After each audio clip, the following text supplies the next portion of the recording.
This insect weighs more than a mouse.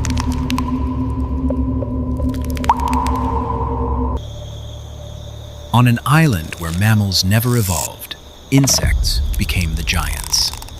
For 14 hours, from the first frozen breath of dawn to the last light at dusk, we followed 12 species through a world no larger than a fallen log.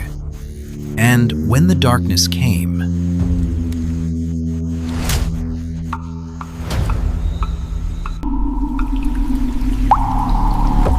the cave became a sky.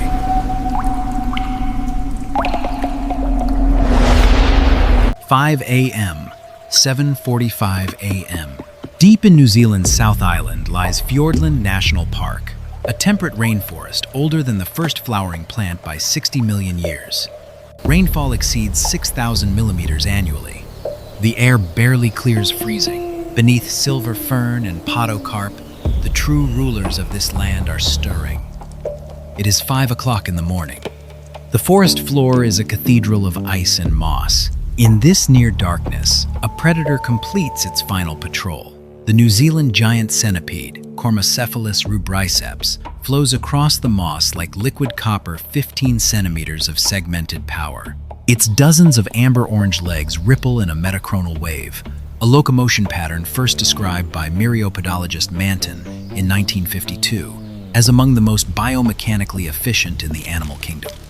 Beneath its head, the forcipool's modified first legs, transformed into venomous fangs, carry a cocktail of serotonin, histamine, and cardiotoxic peptides capable of paralyzing prey within seconds. But dawn is approaching, and the centipede retreats beneath a slab of rimu bark.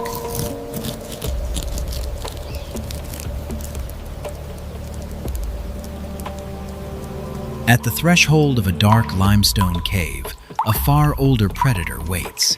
The Nelson cave spider, Spelungula cavernicola, is a living fossil, a megalomorph whose molecular clock analyses place at over 180 million years old. Its closest relatives live 12,000 kilometers away in South Africa, a distribution explained only by the breakup of Gondwana. It does not build an orb web. Instead, it radiates silk trip lines from a crevice retreat, hunting through vibration alone.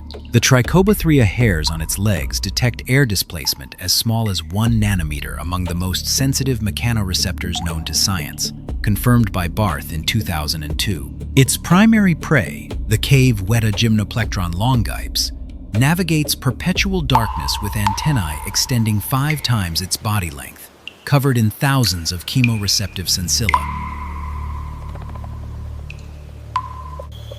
But the true giant of this forest is making its way home. The tree weta, Hemidina crassidens, weighs up to 35 grams heavier than many species of mouse. This is island gigantism, the phenomenon documented extensively by evolutionary biologist Mark Lomolino, whereby species on predator-poor islands evolve toward dramatically larger body sizes to exploit ecological niche replacement. New Zealand broke from Gondwana 80 million years ago, carrying reptiles, birds, and arthropods, but almost no land mammals. In their absence, insects became the giants.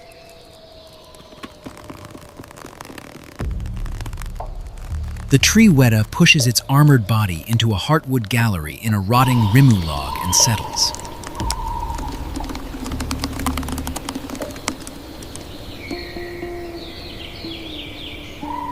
As morning light reaches the forest floor, a pill millipede uncurls from its defensive sphere, and a tunnel-web spider tests the tension of its dew-laden sheet web.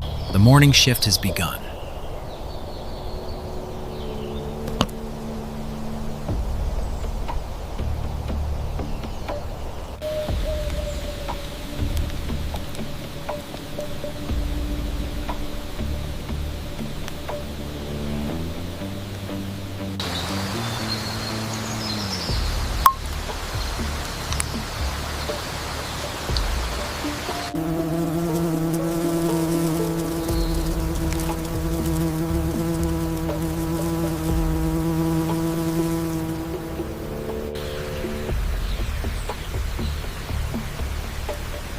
7:45 a.m., 11:30 a.m. The overcast sky brightens the canopy into a luminous jade ceiling, and energy surges through the undergrowth. On a crown fern frond, a New Zealand praying mantis, Orthidera nova zealandiae, takes its position. Its large compound eyes, packed with thousands of hexagonal ommatidia, provide a broad visual field, but it is the overlapping binocular zone at the front that makes the mantis lethal. Research by Rossell in 1983 confirmed that mantids are among the only insects to possess true stereoscopic depth perception, calibrating it by swaying their bodies from side to side to triangulate distance with sub-millimeter accuracy. The raptorial forelegs, lined with sharp recurved spines along the femoral groove, are folded in the classic prayer position, a spring-loaded trap. The strike closes in under 50 milliseconds. Biomechanical studies by Capcut in 1990 measured peak foreleg angular velocities exceeding 700 degrees per second, faster than the prey's nervous system can initiate an escape response.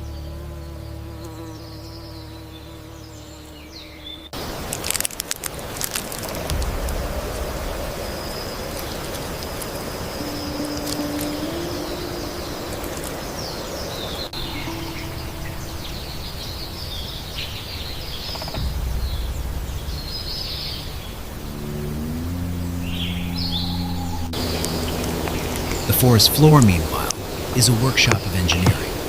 The tunnel web spider, Porothiel antipodiana, has emerged from its funnel to repair its sheet web.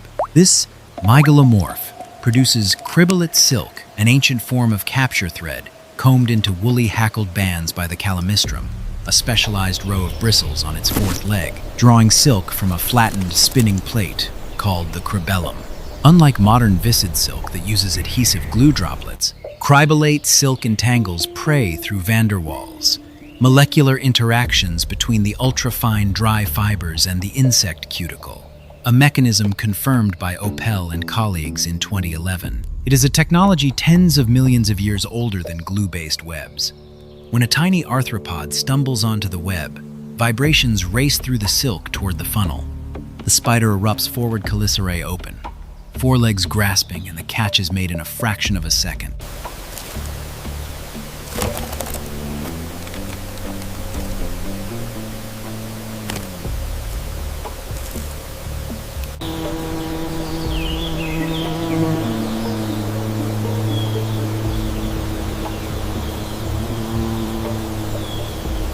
On the bark of a dead rimu trunk, New Zealand's largest beetle clings to the furrows. The hoo-hoo beetle, Prionoplus reticularis, is a longhorn cerambicid with antennae that sweep back well beyond its body length. But it is the larval stage that truly shapes this ecosystem. Hoo-hoo beetle grubs, creamy, white, C-shaped, and up to 50 millimeters long, spend years rasping tunnels through decaying podocarp heartwood using powerful sclerotized mandibles. They are the architects of decay, converting ancient timber into the spongy substrate that supports entire communities of fungi, moss, and invertebrates. The galleries they carve become the weta hotels of the future.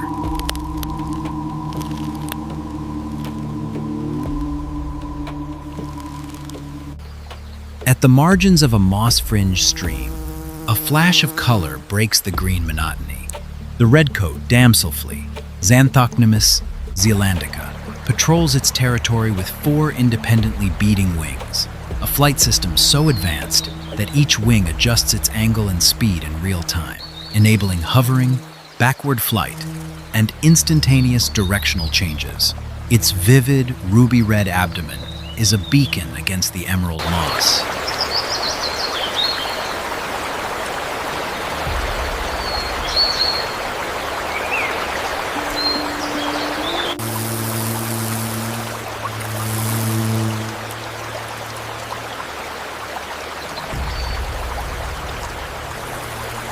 Through it all, the sandfly persists, Ostrosimulium ungulatum.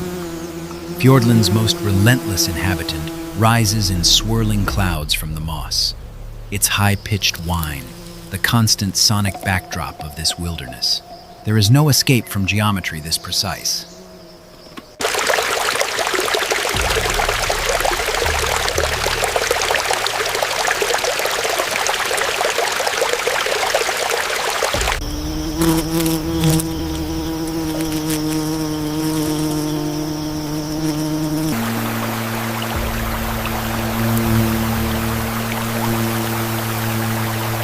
11:30 a.m., 2:30 p.m. The forest enters its midday lull. The overcast sky provides flat, neutral illumination that removes all shadow, and the undergrowth settles into a profound, breathing stillness. The tunnel web spider sits at its funnel entrance in absolute motionless ambush. Not a single leg twitches. Only the barely perceptible rhythmic pulsing of its opus thesoma betrays the slow ventilation of its book lungs. Paired respiratory organs composed of stacked lamellae, evolutionary precursors to the insect tracheal system, unchanged in fundamental design for over 380 million years.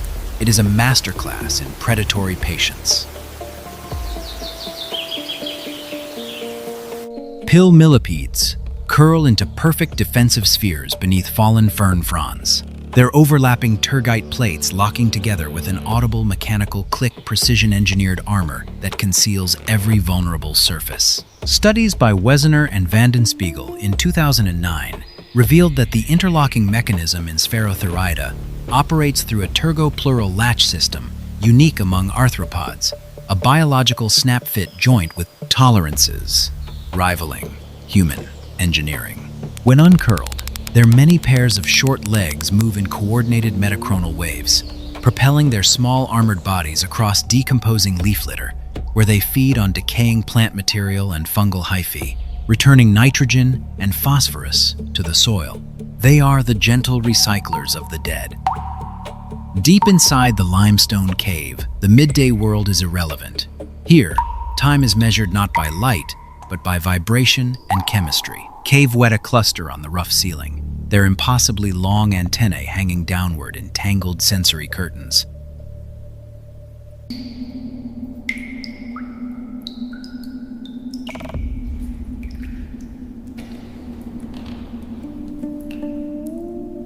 The Nelson cave spider tests a trip line from within its silk-lined retreat, one foreleg extending, touching, withdrawing. And on the cave ceiling, a preview of the spectacle to come. A small cluster of glowworm larvae emit a faint, cold blue-green glow, the earliest signal of the bioluminescence that will transform this cave at nightfall. Each larva hangs a series of sticky silk fishing lines studded with droplets of adhesive mucus. The glow is dim in the midday hours, but unmistakable, a promise of what the darkness will bring.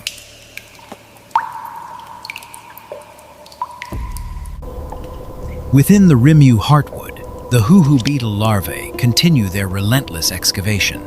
The mandibles rasp against the wood grain in deep, resonant strokes. The spiracles along each larva's flanks widen and narrow in a gentle respiratory rhythm, drawing air through the tracheal system that sustains this hidden, wood-boring life.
The centipede stirs. Beneath its bark slab, the giant extends its antennae into the open air, sweeping them in complex arcs, sampling temperature, humidity, and the chemical traces of prey. The chemoreceptor sensilla on each antennal segment process a world of information invisible to human senses. The afternoon is approaching, and the predators are waking.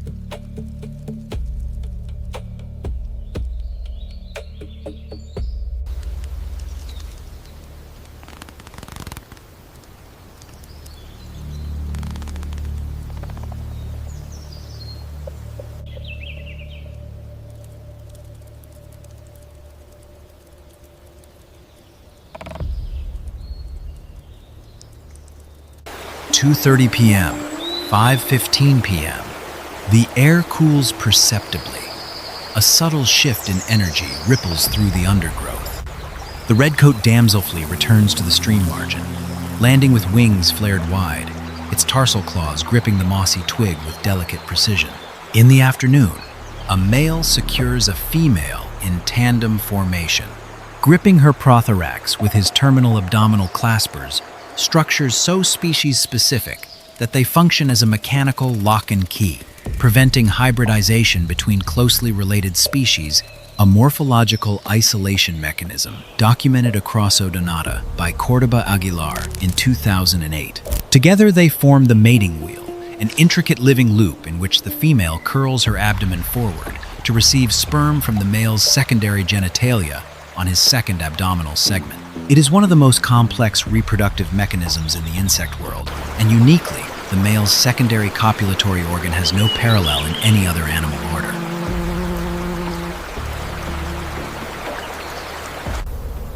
The mantis resumes its stalk with renewed purpose. On the edge of a crowned fern pinnae, it leans forward in a head-downward ambush posture, peering at the moss surface below with the intense concentration of a creature that calculates death in fractions of a millimeter. The raptorial forelegs tremble with stored muscular energy, and then it launches a dramatic downward lunge from the fern edge, its entire body committing to the strike, the spined forelegs snapping shut on a sandfly that never saw its end approaching.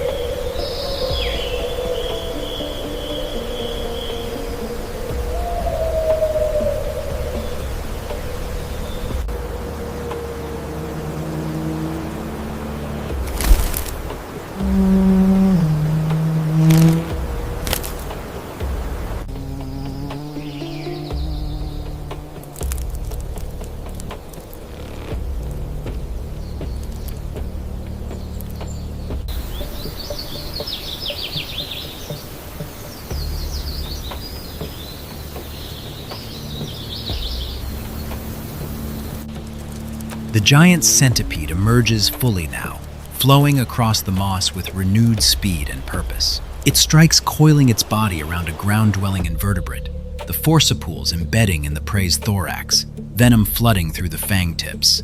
The venom cocktail, analyzed by Undheim and colleagues in 2015, contains over 60 distinct peptide toxins, including ion channel disruptors, phospholipases, and a unique cardiotoxin found in no other arthropod order. A pharmacological arsenal 300 million years in the refining. At the rear of its body, the modified terminal legs sweep backward in defensive arcs, functioning almost as a second pair of antennae, scanning for threats while the head is occupied with the kill.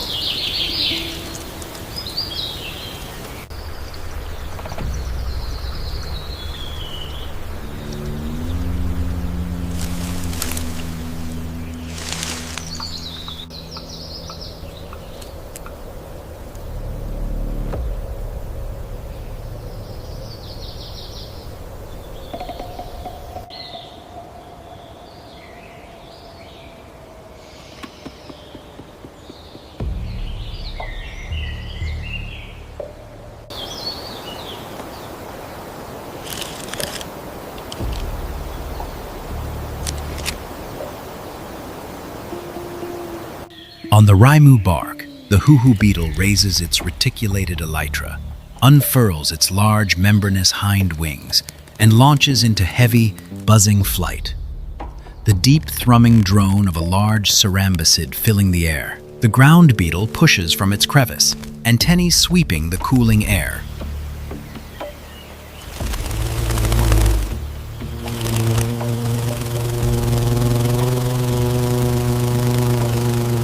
And at the gallery entrance in the Rimu log, a spiny hind leg tip appears. The tree weta is stirring. Its antennae push outward into the evening air, sweeping in deliberate arcs, testing temperature, testing humidity, testing whether the world is dark enough for the giant to emerge.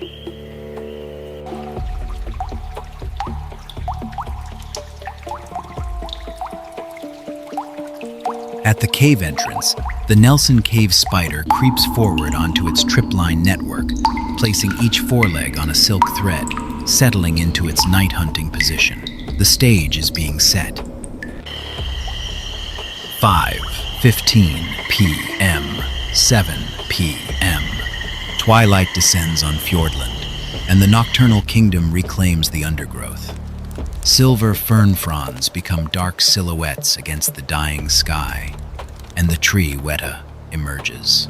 The massive, armored body pushes through the gallery entrance, tusked mandibles catching the last ambient glow, the enormous spiny hind legs unfolding as the heavyweight champion of island gigantism hauls itself onto the bark.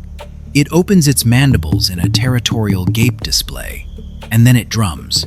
The abdomen strikes the bark in rapid percussive bursts, vibrational communication, sending low-frequency seismic signals through the wood substrate. Research by Field and colleagues at the University of Canterbury demonstrated that weta substrate vibrations travel through podocarp heartwood at velocities exceeding 100 meters per second, detectable by conspecifics through the subgenual organ, a specialized vibration-sensing structure embedded in the tibia, tuned to frequencies between 200 and 2000 hertz. It is a telephone network made of timber. The weta walks heavily along the log ridge, silhouetted against the last deep blue light, and feeds scraping crustose lichen with its massive mandibles, the ecological replacement for absent mammals.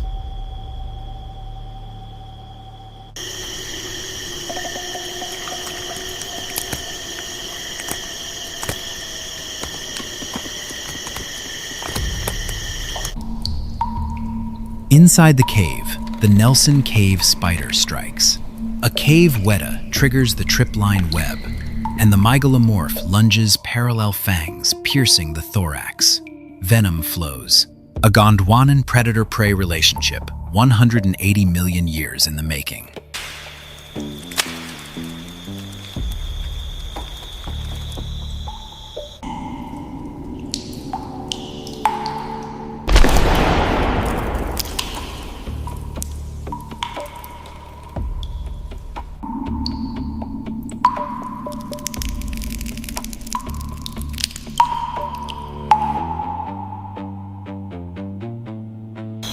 The centipede flows through the night at full hunting speed.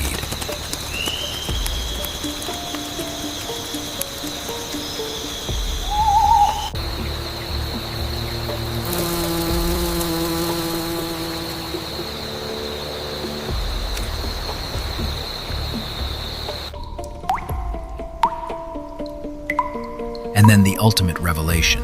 The camera enters the limestone cave overhang, and the ceiling ignites. Thousands of Arachnocampa luminosa glowworm larvae produce bioluminescence through the oxidation of luciferin and luciferase within their modified Malpighian tubules, a reaction that converts 98% of its energy into cold light with almost zero heat loss, making it among the most efficient light-producing systems in biology.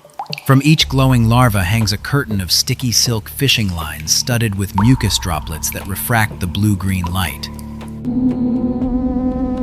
Sandflies and midges, drawn helplessly toward the glow, spiral upward and become entangled. Thousands of individual points of cold light cover the cave ceiling, a living star field, each constellation a tiny predator. Outside, the tree weta forages in the darkness. Its compound eye catches a single faint reflection, a tiny star mirroring the galaxy within the cave. In this freezing, ancient corner of the world, 12 species share a single overcast day. They hunt, they hide, they build, they breed. They fill every ecological role that mammals fill elsewhere with mandibles and forcipools and silk and light. They are the true titans of the temperate rainforest, and they have been here for far longer than we have.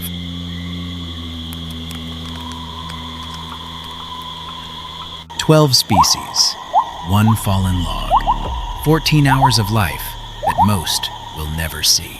But Fiordland is just one chapter, 6,000 kilometers north, in a jungle where the temperature never drops below 30 degrees. A very different kind of giant is waking up. The hunt begins again.